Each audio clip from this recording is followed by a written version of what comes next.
tutorialiin keenya koorsii moral and citizenship education irratti kan jalqabe paartii kanaani kan goolabamu akkamnaaf jirtu kabajamtoota jaallatamtoota baay'ee kanan sin jaalladhu saba qashtii saba gaarii saba garraamii akkamnaaf jirtu nagaa koodhani waaqayyoof galanni haa ta'u egaa paartii isa dhumaadha jechuudha moral and citizenship education kan laallu har'aan tana hamma yoonaatti waan hordoftaniif dhugaa baay'ee galatoomaa isiniin jedha har'a paartii dhumaa laalleetu kan xumuru waa'ee human right laallarra waa'ee mirga namummaa laallaa jechuudha paartii kanaani kanaan booda kunoo isinii xumureera jechuudha akka gaaffii keessanitti akka na galateeffattan shakkiin qabu galatan barbaadu garuu akkasinitti tole jechuu kooti shakkiin qabu egaa human right laallee xumurraaf tutorialii faana an obboleessi keessan wallaalaan kun oliyaad baratichaan ture hamma tokko yoo isin gargaarte jedheen akkasittiin tutorialii isiniif hojjedhee isin kanan gargaaraa ture jechuudha yeroo koof waan baay'ee koo aarsaa godheeni baay'ee akkanumatti salphumatti waan hojjetamuun seenaa egaa paartii dhumaatiin human rights dha kan laallu mirga namoomaa concepts and the theories asalatti conceptii fi theorywan laallaa jechuudha theorywan human rights dha wal qabatanii jiran what are human rights barattoota mirgi namummaa maali human rights are basic humanity dhala namaatiif mirgi namummaa kun basic jechuudha bu'uura jechuudha dhala namaatiif they apply to all people everywhere namoota iddoo hundumaa addunyaa kanarra jiraatan iddoo hundumaa jiraataniif apply ta'a jechuudha hojiirra oola human rights kun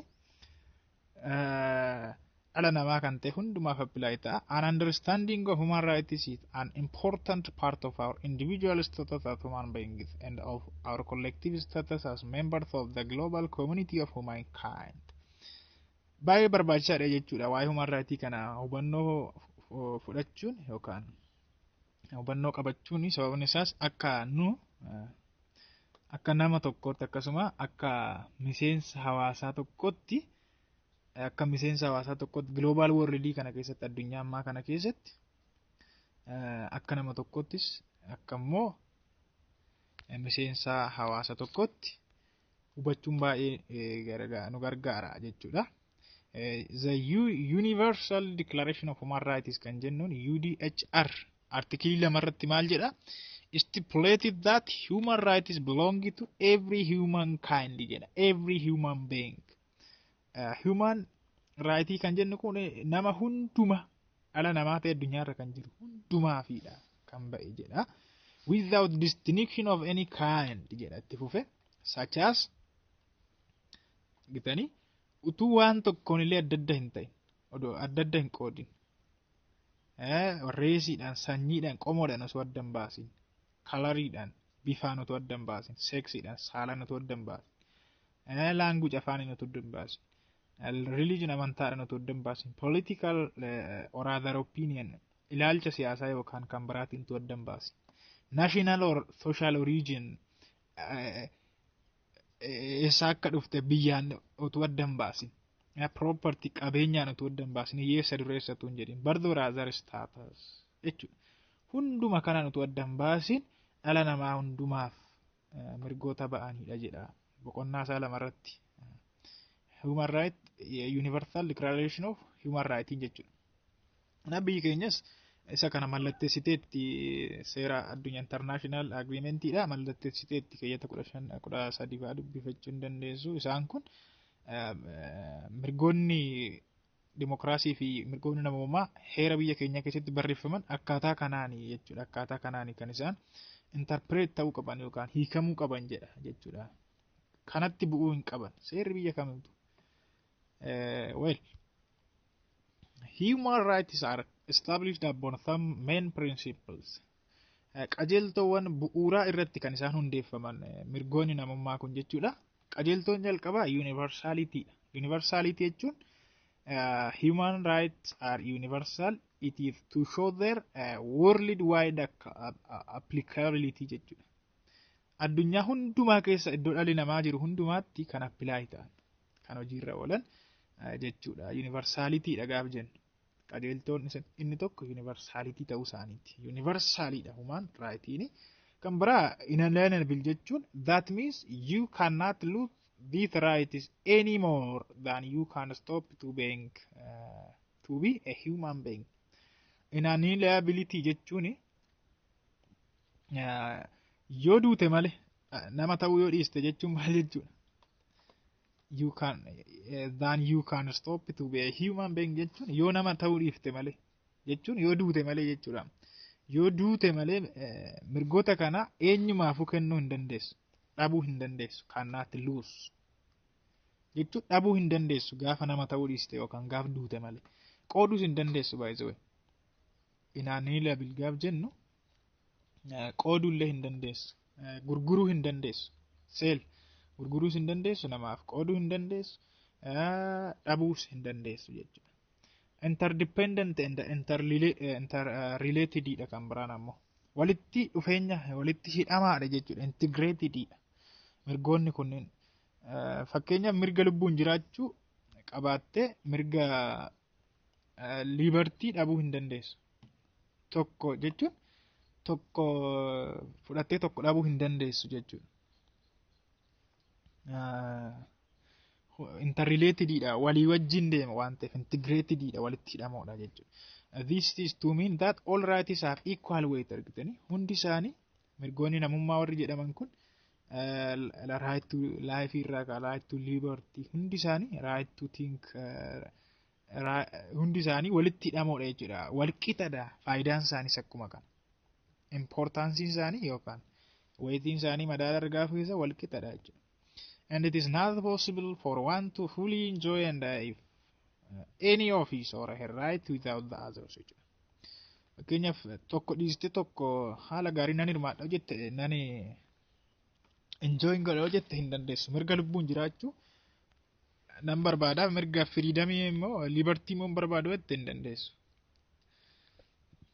Tokko dhabde kan hunduma dhabdaa jechuudha.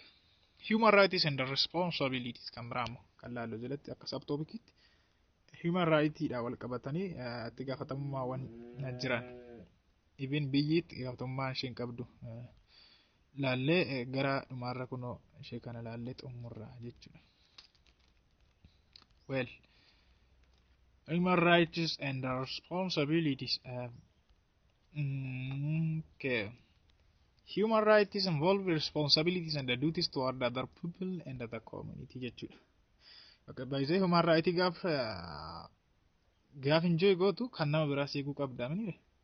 Kanaaf dirqamaa fi mirgaa fi dirqama rights human rights involve responsibilities and the duties dirqamaa fi itti gaafatamummaa ofirraa qabda jechuudha.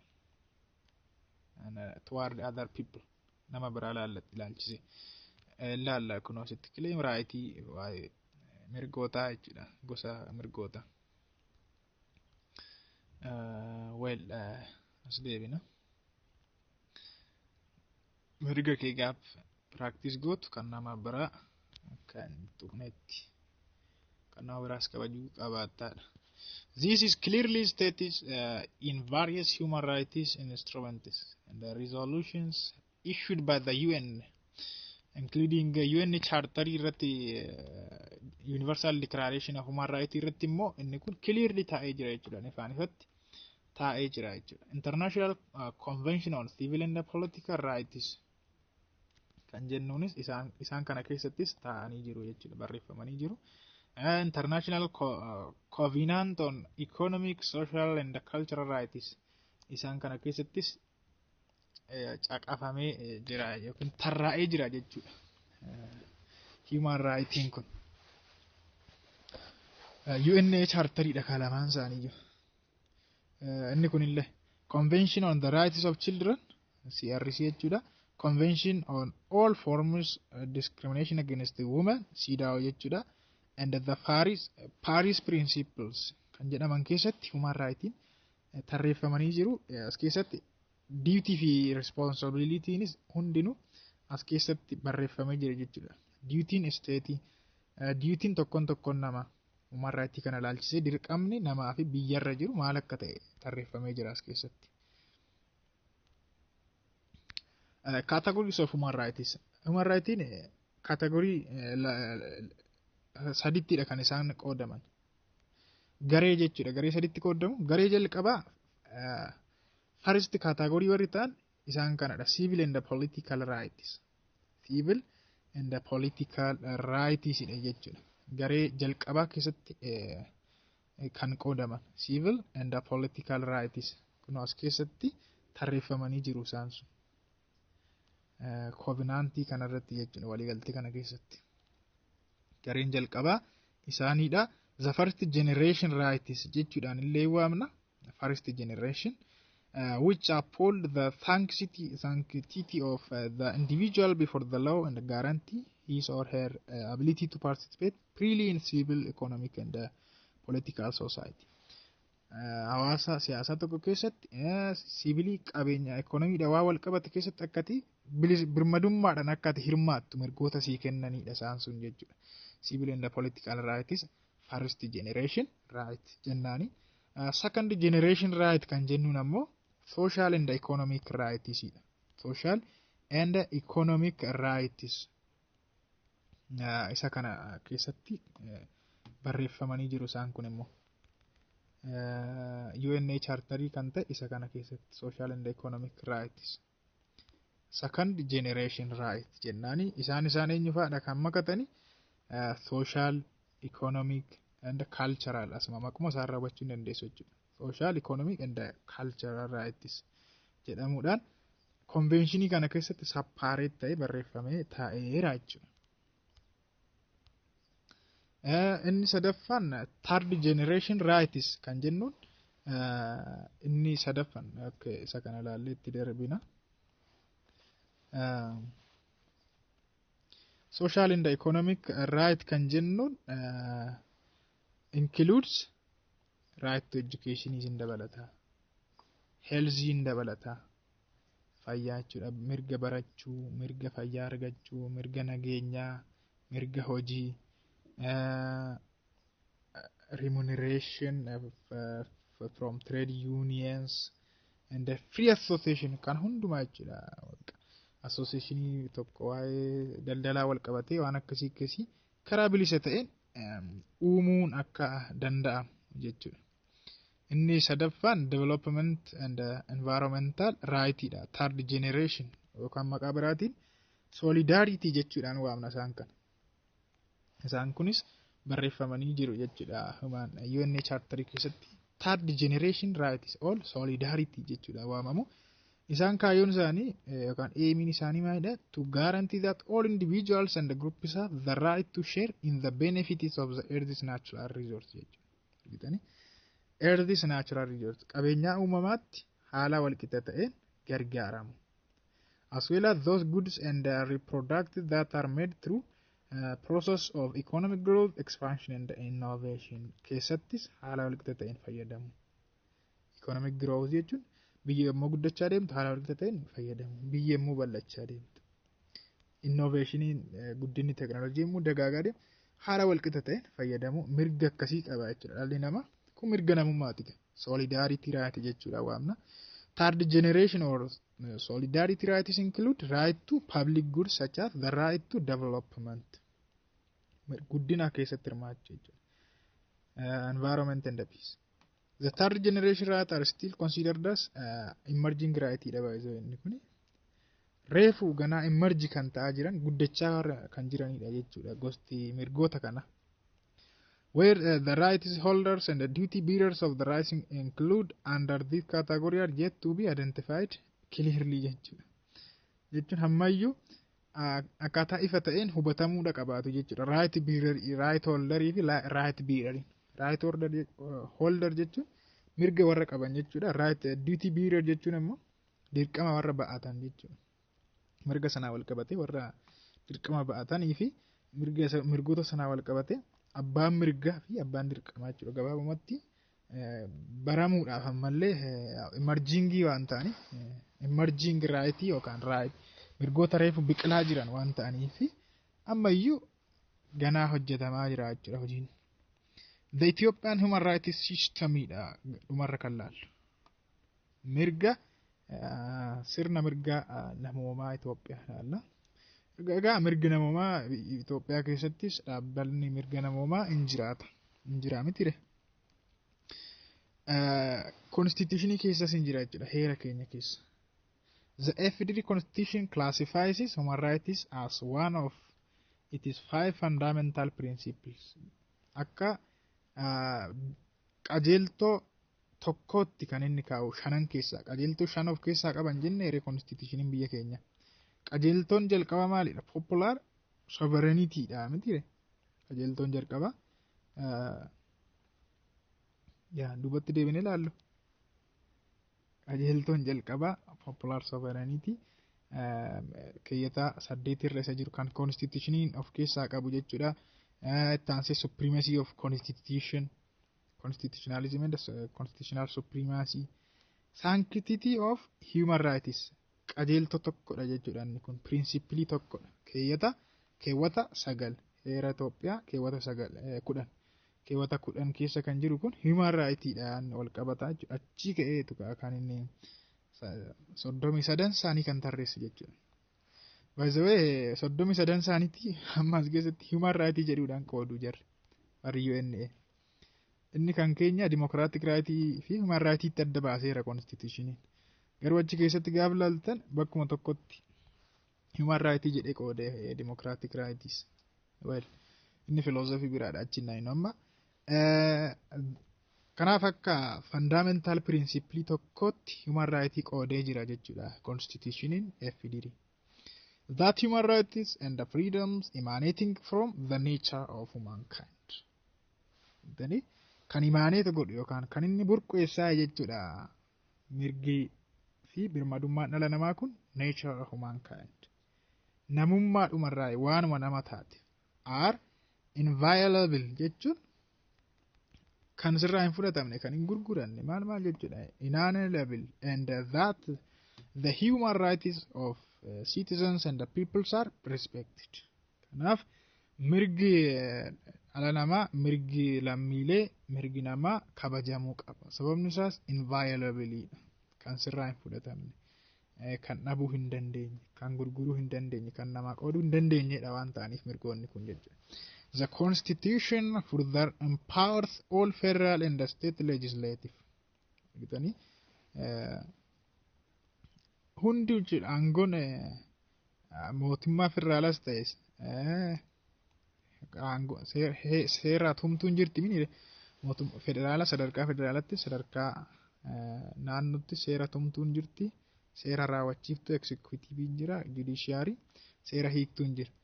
At all levels with the reasonability and the duty to respect and enforce the constitutional provisions of human rights. Kanaaf qaamonni kun hundi isaaniitu kabaja mirga dhala namaatiif dhaabachuu akka qaban empower godha. Isaan dirqisiisa aangoo isaaniif kenna jechuudha. Akka kabachiisa mirga dhala namaa jechuudha. The Federal Constitution has established a national human rights. These rights cover civil and political rights jechuudhaan artiklii 14 hamma 38 tti teechisee jira jechuudha. Civil and political rights jechuudhaan socio economic rights jechuudhaan immoo 41 fi 42 irra kan jiran teechiseera. Group rights kan jedhaman immoo kuno 39 43 44 isaan kun group right jedhamuudhaan kan qoodamanidha. Akka kanatti qooda Federal Constitution jechuudha. Ifatti miti garuu isin hemmoo qo'attani malee jechuudha. Inni adda baasee group right maal jedhee socio economic right jedhee addatti isiniin qoodu heerichi. About 1/3 of the constitution is devoted to ensuring fundamental rights and freedoms. 1/3 jechuun keewwata meeqa jira Federal Constitution keewwata 106 minire 106 keewwata 106 kana keessa tokko sadaffaan kan inni devoted godhu human right irratti democratic right fi human right jedhee bakka lamatti qoodi malee mirga namoomaa irratti jechuudha. About 33 articles jechuudha. Artiklii 33 ta'a mitire tokko sadaffaan 106 artiklii 33 naannoo sana ta'a. Kuni hundinuu kanaasa waa'ee mirga namummaati jechuudha. Federal Constitution yookaan heerri mootummaa federaalawaa dimokiraatawaa Rippaabilikaa Itiyoophiyaa jechuudha. Kuni boqonnaa kana keessatti waan laalleedha. Waa'ee human right ilaalle, mirga dhala namaa, constitutionii fi constitutionalismii ilaalle, waa'ee dimokiraasii ilaalle, boqonnaa kana keessatti jechuudha. Human right just kun samariidha fi mageessan ilaaluu dandeessu yoo barbaaddani xumurree jirraa mitire yaa amanuu hin dandeenya garuu xumurree jirra dhugaa isin jedha xumurree jirra kun chapter 5 ulfaadhaa galatooma mamiira keessan gallu tutorialiin koorsii moral and citizenship education haala kanaan haala milkaa'ina qabuun xumurree jira waan hafoo jira ta'e isiniifin hojjedhe yeroo biraa ilaalee rakkoon qabu gaafii naa barreessaa koomentii jalatti yaadoo qabaattan waan akka waan dabalataa egzaamiiwwan adda addaa yoo barbaaddan isiniif hojjechuun hin danda'a jechuudha yeroo argadhetti amma dhumaatti waan hordoftaniif immoo guddaa galatoomaadha. Media keenya media dirree barnootaaf haaraa warri taatan subscribe gochuu kan daganne please. Ammoo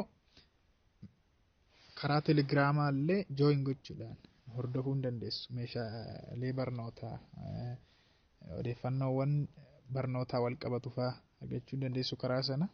Akkasuma immoo beekumsa waliigalaa waan akkasii kana achirra tola shamatachuu hin dandeessu jechuudha. Just join godhaa share godhaa hiriyoota keessaniif nama fayyaduuf share godhaa ofittoo hin ta'inaati. Galatoomaa. Ciao.